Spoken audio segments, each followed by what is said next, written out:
Assalamualaikum warahmatullahi wabarakatuh.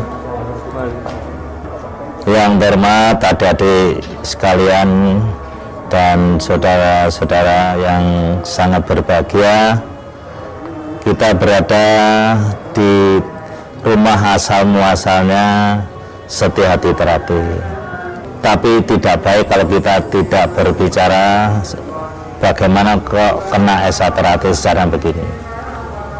SA Terapi yang semula bernama Setia Hati Pendak Sporokot, yang kemudian berubah nama menjadi Setia Hati Pemuda Sporokot. Ini didirikan oleh beliau Bapak Arjo Utomo pada tahun 1922 dan berkembang 1924 dan sampai sekarang.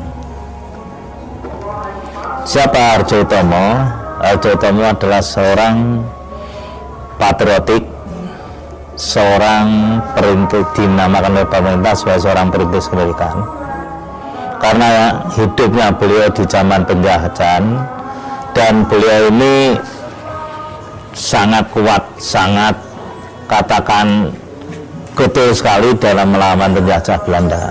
Sampai-sampai beliau bekerja itu selalu keluar karena keaktifannya melawan penjajah, sehingga beliau ini sering keluar masuk penjara. Mau di penjara selama akan dibuang ke Diku tidak jadi, karena sudah menjalani di penjara itu sudah ada 3 tahun. Mulai tahun 25 terus beliau itu keluar masuk penjara, sehingga latihan-latihan SA Terapi seringkali diteruskan oleh anak didiknya yang dikatakan pada saat itu ada teman-teman sahabat-sahabatnya. Itu kejadian itu. Nah, beliau ini setahun 38 sudah menderita sakit, ibaratnya sudah nggak bisa melatih, tapi anak didiknya, sahabatnya, temannya itu sangat setia dan meneruskan pendidikan itu. Tahun 42 waktu Jepang masuk, maka SA Terapi disepakati di dalam katakan itu musyawarah bersama-sama kadang-kadang SA Terapi kala itu, atas usul yang namanya Suratno Surangpati, tokoh Indonesia Muda, mengusulkan SAPSC, SA Pemuda Sporokot, dirubah namanya menjadi Setia Hati Terapi. SA Terapi itu mulai tahun 53 setelah tidak perguruan, akhirnya menjadi organisasi persaudaraan. Jadi SA Terapi itu bertumbuh pada paseduluran. Ini terbukti waktu saya kecil di Surabaya ada SA Terapi dipimpin oleh Pak Darsono Arjindro. Kemudian di Mojokerto ada SA Terapi dipimpin Pak Wedono. Di Madiun ada SA Terapi dipimpin Pak Arjo Utomo, Pak Tomo Mangkujoyo. Nah, kemudian di Solo ada SA Terapi dipimpin Mak Murtaji. Ada di Jogja yang dipimpin oleh Pak Sayo. Ini ada hitam di atas putih sebagai hitam.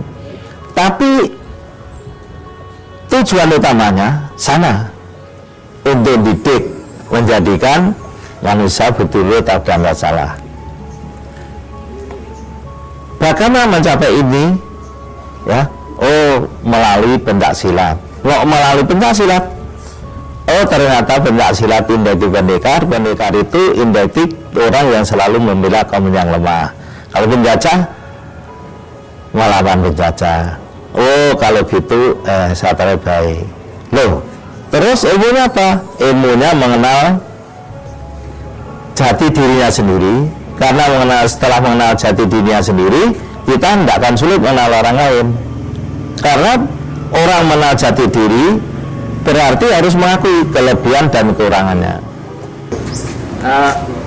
Berarti persaudaraan itu menjadi rangkaian antara Satria itu sebagai cabang. Iya, hubungannya. Jadi saya dengan Surabaya, saya dengan Jakarta, saya merasa tidak lebih. Hanya ada rasa saling hormati. Kelebihan bagaimana? Belum tentu.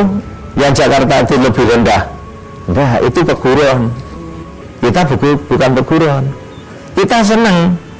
Saudara Jakarta, saudara di Bandung, lebih hebat senang. Bedanya situ. Hubungannya yang benar persaudaraan. Lalu tenggang rasa. Hormat menghormati, itu yang jadi.